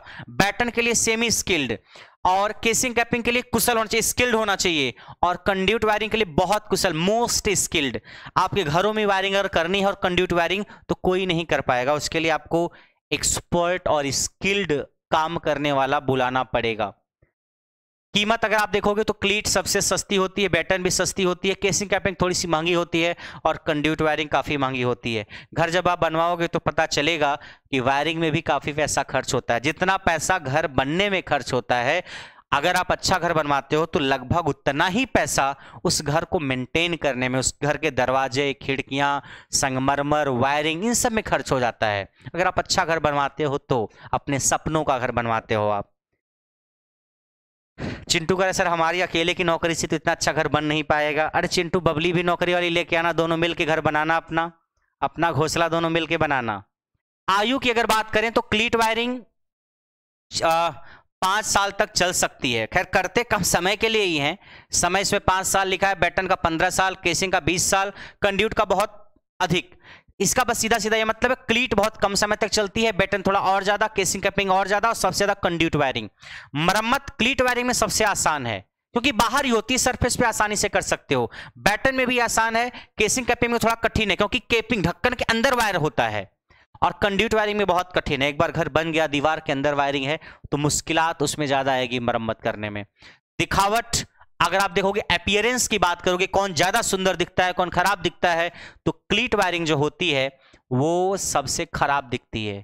पैटर्न थोड़ा सा बेहतर दिखती है, केसिंग कैपिंग और सुंदर दिखती है, और कंड्यूट वायरिंग सबसे अच्छी दिखती है। तो खूबसूरती की अगर आप बात करोगे तो सबसे खूबसूरत होती है कंड्यूट वायरिंग, मगर सबसे खूबसूरत के साथ साथ सबसे महंगी भी होती है कंड्यूट वायरिंग। प्रयोग की अगर हम बात करें तो क्लीट वायरिंग को अस्थायी इस्तेमाल के लिए यूज करते हैं, टेम्परेरी यूज के लिए। पैटर्न को हम यूज करते हैं घरेलू और ऑफिस बिल्डिंग में यूज कर सकते हैं। केसिंग कैपिंग को भी घरेलू और ऑफिस बिल्डिंग में, और कंड्यूट वायरिंग को घरेलू यूज में, ऑफिस में, बिल्डिंग या वर्कशॉप में यूज कर सकते हैं। डिपेंड ये करता है कि वायरिंग जो है, भाई देखो मान लीजिए कोई घर बनाना है, ध्यान से देखो, कोई घर बन गया, अब घर बन रहा है, साथ साथ कई फ्लोर बन रहे हैं, 50 वर्कर काम कर रहे हैं उसमें, तो वहां पे वर्कर्स वहीं बनाते हैं घर को, वहीं रात में रहते हैं, वहीं खाते पीते हैं। वर्कर जो बनाते हैं बिल्डिंग को, उसी बिल्डिंग में ही रहते हैं, तो उनको भी रहने के लिए लाइट प्रकाश चाहिए, होना ही चाहिए। तो अब कौन सी वायरिंग करेंगे? कंड्यूट वायरिंग तो करेंगे नहीं, तो उन्होंने क्या कर दिया, पैटर्न वायरिंग कर दिया, क्लीट वायरिंग कर दी। कि घर बन के तैयार है, अभी मान लीजिए उसमें सफाई होनी है, कुछ और काम होना, जो भी होना है, तो उन्होंने क्लीट वायरिंग जो है उन्होंने कर दी है।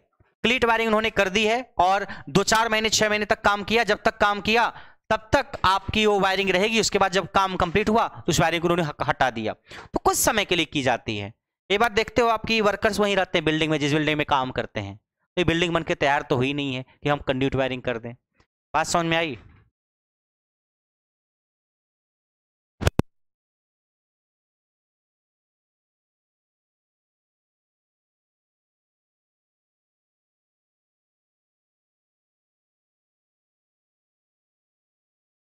मैं कमेंट की बात करूं अगर, तो मेरे साथ देवेश सिंह, हरिकेश पाल, चंद्रशेखर जायसवाल भी जुड़े हैं, प्रत्युष कुमार।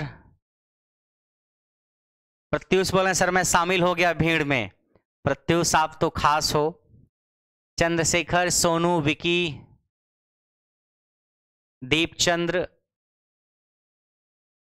लोग कह रहे हैं सर 2 लाइन सुना दीजिए। बात आ रही समझ में? ये वायरिंग की कहानी थी कि कौन कौन सी वायरिंग करते हैं। अब इस वायरिंग पे बहुत सारे टाइप के क्वेश्चन बनते हैं और इलेक्ट्रिसिटी रूल पे भी बहुत सारे टाइप के क्वेश्चन बनते हैं। तो किसी दिन हम सिर्फ क्वेश्चंस की सीरीज लेके आएंगे, 40-50 क्वेश्चंस, सिर्फ क्वेश्चन। तो उसके लिए कुछ थ्योरी आज आपने पढ़ ली, कुछ पार्ट बचा हुआ है तो वो उसी दिन क्वेश्चन के साथ कराएंगे। और एक दिन अर्थिंग अलग से लेके आएंगे, क्योंकि अर्थिंग भी आपके एग्जाम के हिसाब से इंपॉर्टेंट है। रवि गुप्ता, राहुल राज, दीपचंद, अरविंद यादव।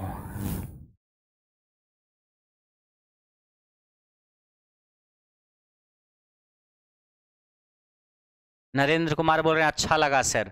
चलिए 1-2 क्वेश्चन करते हैं अभी, उसके बाद बात करते हैं आगे। 1-2 क्वेश्चन कराते हैं आपको।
प्रमिला राउत का कहना सर क्वेश्चन करवाइए।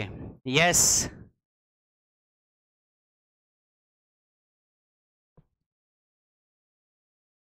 पहला क्वेश्चन आपके एग्जाम में जो आया और बहुत मशहूर आया कि स्टेयर केस वायरिंग में कौन सी स्विच का इस्तेमाल करते हैं। खैर स्विच की भी हम चर्चा किसी दिन करेंगे, मगर बहुत मशहूर क्वेश्चन है स्टेयर केस वायरिंग में। अरे सीढ़ियां जहां होती हैं वहां पे वायरिंग की जाती है, तो कौन सी स्विच का इस्तेमाल करते हैं। बहुत मशहूर है ये, बार बार एग्जाम में पूछा गया। स्टेयर केस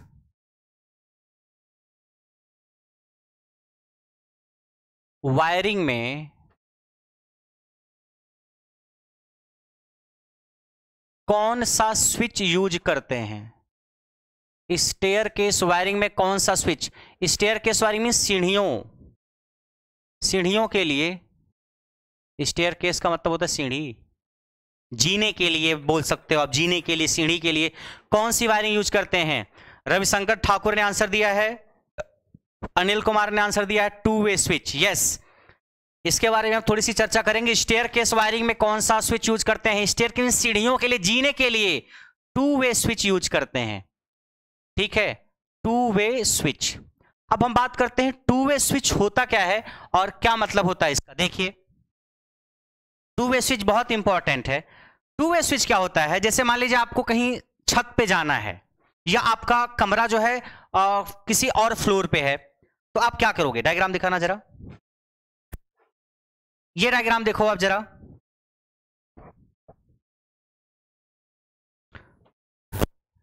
स्क्रीन पे ये डायग्राम देखो आप जरा। ये नीचे का घर है चिंटू का, नीचे चिंटू रहता है, ऊपर के कमरे में बबली रहती है, ठीक। चिंटू नीचे रहता है, ऊपर बबली रहती है। अब रात के 12 बजे चिंटू जाता है बबली के कमरे में, नीचे के कमरे में चिंटू रहता है और ऊपर बबली रहती है। चिंटू गया बबली के कमरे में, अब जीने पे उसको रात के 12 बजे दिखाई देगा क्या? अंधेरे में पैर फिसल गया तो गिर जाएगा चिंटू। तो चिंटू क्या करेगा, अपने दरवाजे से जस्ट निकलते उसके पास एक स्विच है, उस स्विच को ऑन करेगा। ये स्विच है, उसको ऑन किया, आपका एक बल्ब जो दिख रहा है ऊपर सबसे, वो जल गया। कमरे से जस्ट निकल, सीढ़ी अंधेरे पे कैसे जाएगा चिंटू? ऊपर जाना है उसको, रात के 12 बज रहे हैं, तो कैसे जाएगा? नहीं जा पाएगा, अंधेरे में जाएगा, चोट लग जाएगी। तो उसने अपने कमरे से निकलते जस्ट एक बोर्ड बना था वहां पे स्विच ऑन किया, स्विच ऑन किया तो बल्ब जल गया। चिंटू नीचे से ऊपर तक चला गया, और ऊपर जाने के बाद मान लीजिए ऊपर बबली के कमरे में जाना है, ऊपर छत है, कुछ भी है। अब क्या करना है, जिस बल्ब को आप यहां पे ऑन किए थे, यहां पे जिस बल्ब को आप यहां पे ऑन किए थे, उसको ऑफ आप यहां पे करना चाहोगे। नहीं दिख रहा है डायग्राम, ये मेरा, एक सेकेंड,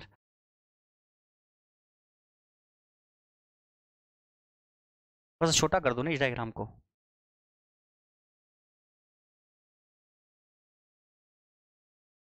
बस छोटा करो। हाँ देखो, मेरा ये कहने का मतलब है कि जब घर में जा रहा था, चिंटू नीचे से ऊपर जा रहा था, इसके लिए 2 वे स्विच का यूज करते हैं। एक तो लिखा था मैंने। 2 वे स्विच का क्या मतलब है, इस पे क्वेश्चन 2 प्रकार से आता है। पहला तो ये कि चिंटू यहां से निकला अपने कमरे से, यहां पे एक स्विच था, उसको उसने ऑन किया, एक स्विच था उसको ऑन किया, बल्ब जल गया।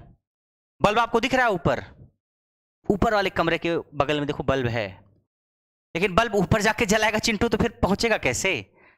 अगर ऊपर उसका स्विच होगा, ऊपर के कमरे के पास, तो चिंटू जीने पे चढ़ के जाएगा कैसे? अंधेरा है, कैसे चढ़ेगा? तो बल्ब जलाना उसको अपने कमरे से निकलते ही है। स्क्रीन पे आ रहा, हटाओ इसको। बल्ब जलाना उसको यहीं पे है, लेकिन फिर उसके बाद सीढ़ी से गया ऊपर बबली के कमरे के पास, या अपना छत है वहां पे उसको मान लीजिए 1 घंटे आराम करना है, या रात में छत पे सोना है, कुछ भी करना है उसको। अब यहां पहुंचने के बाद उसको बल्ब को बंद भी करना है। जिस बल्ब को उसने यहां से ऑन किया था, अब इसको बंद करने के लिए फिर चिंटू नीचे आएगा, नीचे करके इसको बंद करेगा कि हाँ बल्ब बंद होगा, मैं ऊपर फिर जाऊंगा। फिर ऊपर कैसे जाएगा भाई, अंधेरा हो गया। फिर बल्ब को जलाएगा, फिर ऊपर गया, ऊपर पहुंचने के बाद छत पे पहुंच गया। अब रात भर मान लो छत पे सोएगा, सुबह वापस आएगा, जब तक बल्ब जलेगा तो बिजली खर्च होगी, पैसा लगेगा, तो फिर क्या उसको बंद करने के लिए नीचे आएगा? नहीं। तो ऐसा स्विच इस्तेमाल किया हमने कि जो यहां से भी ऑन हो जाए और यहां पे भी एक स्विच लगा दिया, यहां से भी ऑन ऑफ हो जाए। तो चिंटू यहां से जब गया तो स्विच को यहां से ऑन किया, बल्ब जल गया। अब जीने पे चढ़ करके अंधेरे में पहुंच गया। यहां पे पहुंचने के बाद यहां पे स्विच था, उसको प्रेस किया, बल्ब बंद हो गया। यहां पे स्विच को दबाया, बल्ब बंद। अब रात भर उस कमरे में बैठा, या छत पे सोया, या छत पे हवा लिया, कुछ भी किया, या 2 घंटे तक मान लीजिए वो छत पे सोया, या छत पे मोबाइल में गाने सुना, कुछ भी किया। फिर उसको 2 घंटे बाद वापस आना था। अब वापस आना है उसको, फिर बल्ब को जलाना है, तो बल्ब जलाएगा यहाँ के स्विच, तो फिर आएगा कैसे जीने से? नहीं आ पाएगा। तो उसको बल्ब जलाना है, तो इसी स्विच से उसने दबाया, बल्ब जल गया, यहीं पे जो स्विच था, और फिर उजाला हो गया, वो नीचे आ गया, इस सीढ़ी से नीचे आ गया। अब नीचे आने के बाद बल्ब को बंद करना है, तो बल्ब को क्या कर दिया, यहां पे जो स्विच लगा था उसको दबाया, बंद हो गया। यानी जब ऊपर जाना है आपको किसी कमरे में, तो आपने यहां पे स्विच जलाया, स्विच ऑन किया, बल्ब जल गया, ऊपर प्रकाश था बल्ब का, यहां पे स्विच दबाया, बल्ब ऑफ हो गया। 2 घंटे छत पे रहा रात के 12 बजे। फिर 2 घंटे बाद वापस आया, यहां वाला बल्ब प्रेस, स्विच ऑन किया, स्विच प्रेस किया, बल्ब जल गया। फिर सीढ़ी से उजाले में नीचे आया, और फिर बल्ब स्विच को प्रेस किया, फिर बल्ब ऑफ हो गया। तो हमारे पास एक ही बल्ब को ऑपरेट करने के लिए 2 स्विच हैं। जब हमारे पास दो स्विच होता है एक ही बल्ब को ऑपरेट करने के लिए, या हमारे पास तीन स्विच है एक ही बल्ब को ऑपरेट करने के लिए, तो इसको हम बोल सकते हैं टू वे स्विच। और टू वे स्विच जो होता है, इसका डायग्राम आपको दिखाएंगे। नॉर्मली जो आपके स्विच होते हैं उसमें दो हिस्से निकले हुए होते हैं, देखते हो ना आप, ऐसे दो हिस्से होते हैं, वायर लगाते हो आप। नॉर्मली जो हम स्विच यूज करते हैं अपने घरों में, वन वे स्विच, ये इसमें ये ऐसे दो पार्ट निकले हुए होते हैं। लेकिन अगर आप टू वे स्विच की बात करोगे तो उसमें तीन टर्मिनल निकले हुए होते हैं, एक, दो, तीन।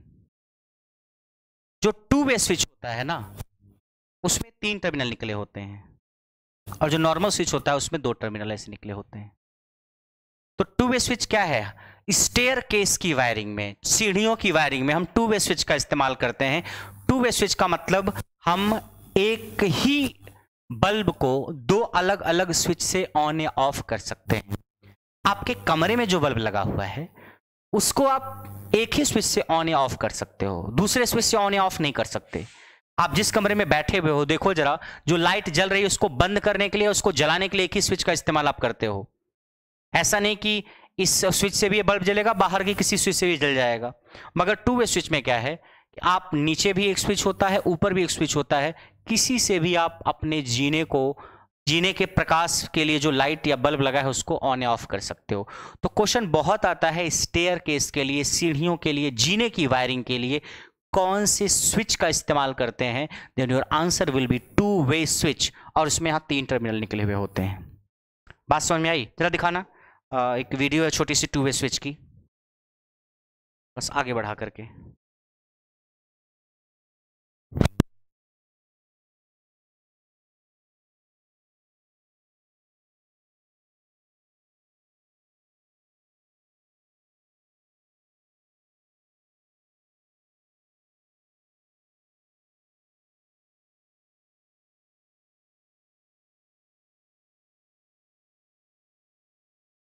ये टू वे स्विच कुछ इस तरीके का होता है। इसमें तीन किनारे निकले हुए हैं, नहीं है, इसमें तीन किनारे निकले हुए हैं, एक, दो, तीन, ठीक है। नॉर्मल स्विच में दो किनारे होते हैं। अब इसको थोड़ा सा आगे बढ़ाओ वीडियो को।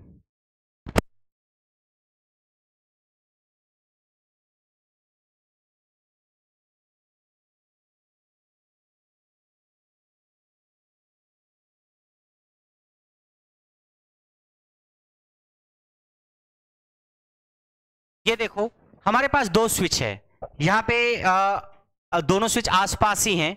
ऐसा नहीं कि एक फ्लोर पे है, एक दूसरा दूसरे फ्लोर पे, एक ही आसपास है। मगर बल्ब को आप किसी भी स्विच से जला सकते हो या किसी भी स्विच से बुझा सकते हो। बल्ब को आप किसी भी स्विच से जला सकते हो या किसी भी स्विच से बुझा सकते हो आप। अब मान लीजिए जो दायां वाला स्विच है उससे हमने प्रेस किया, दाएं वाले स्विच को हमने प्रेस किया, बल्ब जल गया। हम पहुंचे अब ऊपर छत पे, और आधे अब बल्ब को बुझाना है, इसको बंद कर दिया, ऑफ कर दिया, बल्ब बंद हो गया। छत पे 2 घंटा रहे, फिर हम नीचे आ गए। छत पे रहे हम 2 घंटे, फिर हम नीचे आ गए। नीचे आने के बाद इसको प्रेस कर दिया तो बंद हो गया।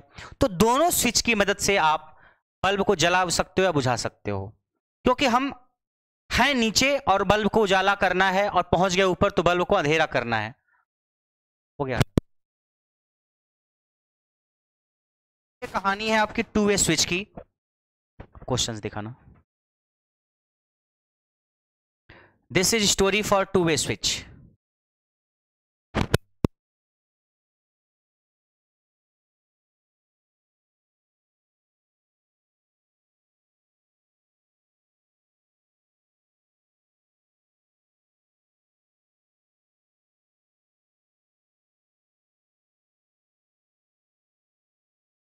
ये क्वेश्चन है कि विद्युत के नियमों के अनुसार प्रकाश और पंखों के परिपथ में अधिकतम भार और अधिकतम बिंदु कितने होने चाहिए, मैक्सिमम लोड कितना होना चाहिए, और मैक्सिमम पॉइंट कितने होनी चाहिए। यूपीपीसीएल, टीजी2, इलेक्ट्रीशियन और बहुत सारे एग्जाम में पूछा गया है, आप गिनती नहीं कर पाओगे। तो मैक्सिमम लोड जो हो सकता है वो 800 वाट, और मैक्सिमम पॉइंट जो हो सकते हैं वो 10। और अगर ही पावर सर्किट आता तो उसके लिए हम मैक्सिमम पावर यूज कर सकते थे 3000 वाट, और मैक्सिमम पॉइंट यूज कर सकते थे 2।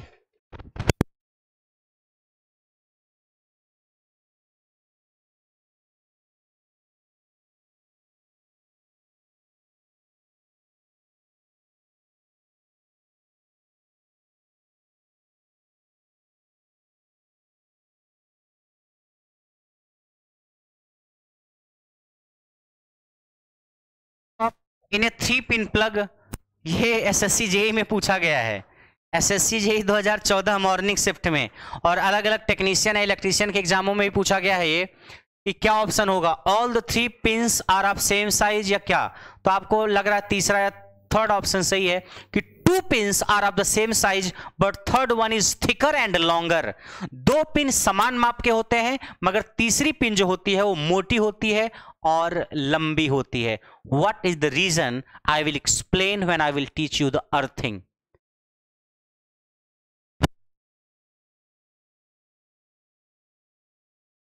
यह है as per the recommendation of ISI the maximum number of points of light fans and sockets outlets. ये तो हो गया 10 होते हैं। नेक्स्ट, हाँ ये 12वां। ये क्वेश्चन अभी आपने देखा, 2 वे स्विचिंग मींस क्या होता है, having 2 of more switch in different location to control 2 lamp, 3 lamp, 1 lamp, 4 lamp. 2 way switch का मतलब क्या होता है, 2 वे स्विच का मतलब क्या होता है, 2 वे स्विच का मतलब होता है हैविंग मतलब होना, 2 of more switches in a different location to control. द्विमार्गी स्विचिंग से क्या तात्पर्य, निम्नलिखित के नियंत्रण के लिए भिन्न भिन्न दिशाओं में 2 या अधिक स्विचों का उपलब्ध होना। भाई हमारे पास 2 स्विच हैं, अलग अलग जगहों पे हैं, ठीक, तो क्या 2 स्विच अलग अलग जगहों पे 2 अलग अलग बल्ब के लिए हैं। क्वेश्चन ये पूछा है कि 2 वे स्विचिंग में 2 स्विच होते हैं अलग अलग, ठीक, क्या दोनों स्विच 2 अलग अलग बल्ब के लिए होते हैं या 3 बल्ब के लिए होते हैं, 4 बल्ब के लिए, एक ही बल्ब के लिए, एक ही बल्ब के लिए तो होता है।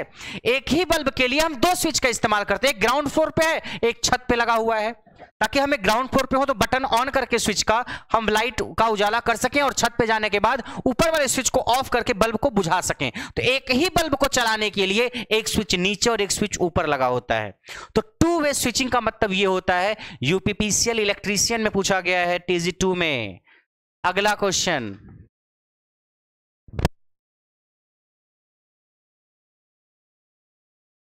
बहुत ज्यादा इंपॉर्टेंट है कि in electrical wiring rule must be followed.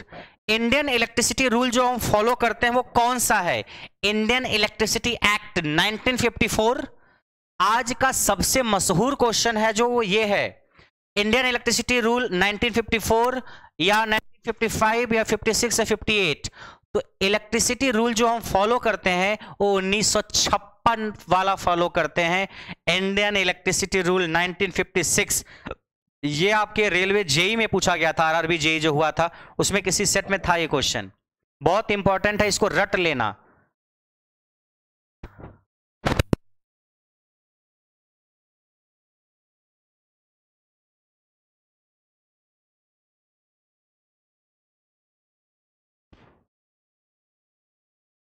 मेरे साथ बहुत सारे लोग जुड़े हैं और आंसर दे रहे हैं। विजय कुमार, सुमित, एएन सिंह, रविशंकर, बिनॉय, अनिल कुमार, रामकेश, मीना, धीरज कुमार, सोनू,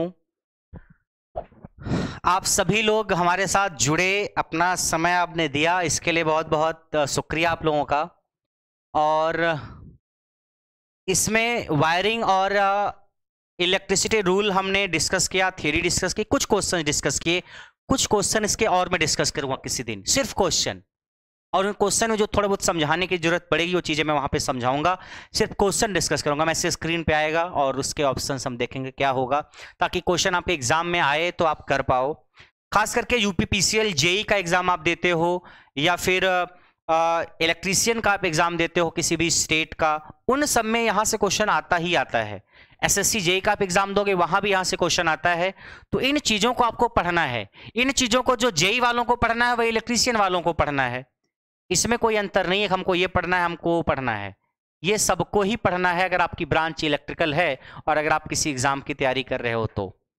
बात समझ में आई? तो कुछ क्वेश्चन हम डिस्कस करेंगे इसी के किसी क्लास में, और एक दिन आपको पढ़ाएंगे अर्थिंग, वायरिंग के कुछ क्वेश्चंस कराएंगे, डोंट वरी। मेरे पास कमेंट आ रहा है सर मशीन का रिवीजन कराइए, जल्दी से ही किसी दिन मशीन का रिवीजन मैं कराता हूं। 5 मिनट में कंप्लीट ट्रांसफार्मर, 5 मिनट से छठा मिनट नहीं होगा, और सारे थियोरेटिकल पॉइंट में ट्रांसफार्मर के कवर कर लूंगा, एवरीथिंग। हाँ, न्यूमेरिकल आपको थोड़ा सा टाइम लगेगा, वो तो जब आप डिटेल में पढ़ते हो तभी न्यूमेरिकल सीखते हो, बट मैं ओवरव्यू आपको दे दूंगा। प्रद्युम्न कुमार, रवि पटना, नरेंद्र कुमार, दीपचंद्र। दीपचंद्र बोल रहे हैं पहले मुझे कुछ समझ में नहीं आता था और अब बोल रहे हैं लव यू सर।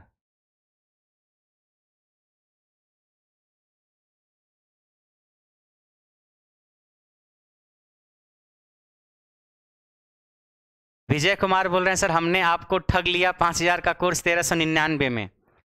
अच्छा, आईटीआई इलेक्ट्रीशियन की बात कर रहे हैं सर कि 5,000 का कोर्स 1399 में। बिल्कुल, आईटीआई की जो फीस ऐप पे है वो फीस बहुत नॉमिनल रखी गई थी और फीस जो रखी गई है उसके हिसाब से जो बच्चे पढ़ रहे होंगे उनको अंदाज़ा होगा कि क्या क्वालिटी आपको दी जा रही है। खैर, टीचर जब पढ़ाता है तो वो इमोशनल हो जाता है, वो चाह करके भी चीज़ों को बचा नहीं पाता या छिपा नहीं पाता, लेकिन कोशिश ये होती है कि जो आपके एग्ज़ाम के हिसाब से इम्पोर्टेंट हो वही कराया जाए। हाँ, आईटीआई के बैच और जेई के बैच में बहुत अंतर है। आप जेई का कंटेंट देखोगे तो काफ़ी डीप रहता है, चीज़ों को डिराइव किया जाता है, समझाया जाता है। आईटीआई के बैच में कई बार आपको इन्फॉर्मेशन दे दी जाती है, सूचना दे दी जाती है कि भाई ऐसा ऐसा है, याद कर लो। कैसे हुआ, क्यों हुआ, वो डीप में ज़्यादा नहीं जाते हैं हम लोग। तो अलग अलग बैच की अलग अलग ज़रूरतें होती हैं, उसके हिसाब से आपको पढ़ाया जाता है। लेकिन आज जो पढ़ाया गया इसमें ना तो कुछ ऐसा आप नहीं कह सकते कि हमारे लिए है या उनके लिए है। आप जेई की तैयारी करो या आईटीआई इलेक्ट्रीशियन की तैयारी करो, सबके लिए है। बिल्कुल बेसिक था, ये सारे क्वेश्चन अलग अलग एग्जाम में पूछे ही गए हैं। रवि गुप्ता बोल रहे हैं सर आपकी क्लास जो थी उससे संडे का फीकापन दूर हो गया। सुजीत भागवत बोल रहे हैं सर लव यू। सुमित मजा आ गया। सुजीत बोल रहे हैं सर आप इलेक्ट्रिकल के जादूगर हो। जादूगर तो आप लोग हो।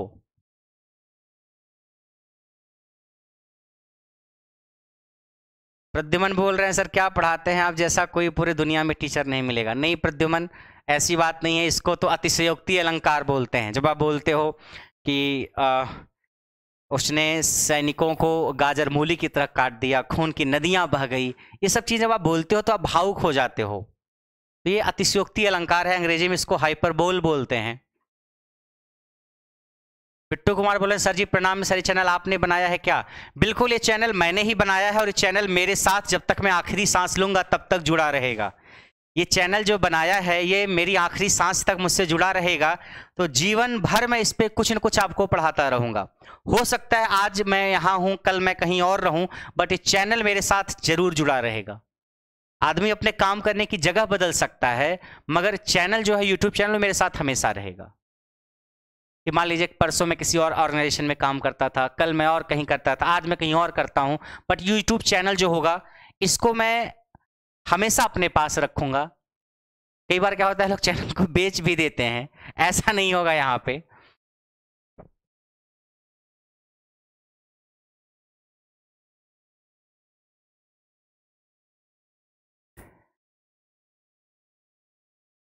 आप इस जमाने के दूसरे एडिशन है सर, रवि शंकर मिश्रा ठाकुर का कहना है। दीपचंद्र बोले सर मैं इसको शेयर करता हूँ व्हाट्सएप पर। बिल्कुल, इसको आप शेयर कर पाओ अपने दोस्तों के साथ जो इलेक्ट्रिकल से जुड़े हुए हैं, तो ये सही रहेगा।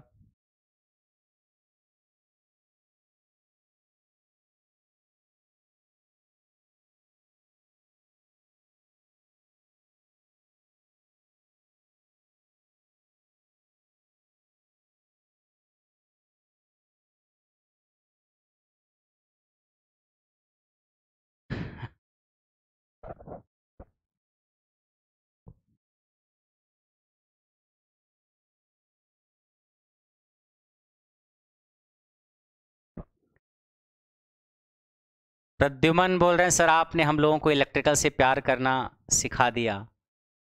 उप रवि बोल रहे हैं सर ये हमारे अंदर से निकलता है, ये उपमा अलंकार है हमारे लिए। दीपचंद्र बोल रहे हैं सर हमारे कॉलेज का ग्रुप है उसमें करता हूँ। बिल्कुल, अगर आपके कोई कॉलेज का ग्रुप है तो आप उसमें शेयर कर सकते हो।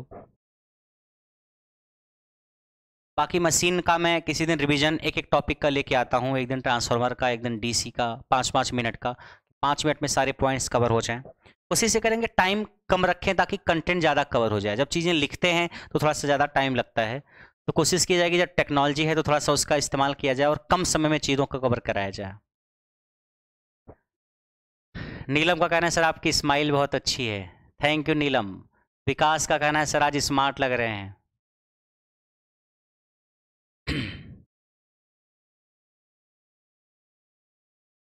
जितेंद्र कुमार का कहना है सर यूपीपीसीएल का बैच फिर से लेकर के आइए। थियरी का बैच तो ऐप पे चल रहा है, थियरी का बैच जेई के लिए जिसमें 16 सब्जेक्ट्स हैं, वो बैच बहुत बेहतर बैच है। उससे ज़्यादा कंटेंट वाला बैच दोबारा कभी आ पाएगा ये बड़ा मुश्किल है। और प्रैक्टिस बैच मैं देखता हूँ, आपको यहाँ भी मैं प्रैक्टिस तो कराता ही रहूँगा। बिट्टू कुमार बोले सर आपने बहुत अच्छा किया, आपका चैनल हमेशा नंबर 1 रहेगा। बिट्टू चैनल नंबर 1 रहे न रहे, आपका प्यार रहेगा तो मेरे लिए वही बहुत है। चैनल तो बहुत सारे हैं, number 1, number 2, number 3। It's not the number of subscriber that matters, it's the love of students that matters the most.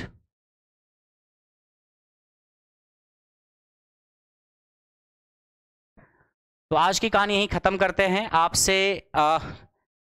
दोबारा हमारी मुलाकात कल होगी, ऐप पे भी होगी और संभवतः यूट्यूब पे भी होगी। और कुछ कहना है आपको तो बताइए।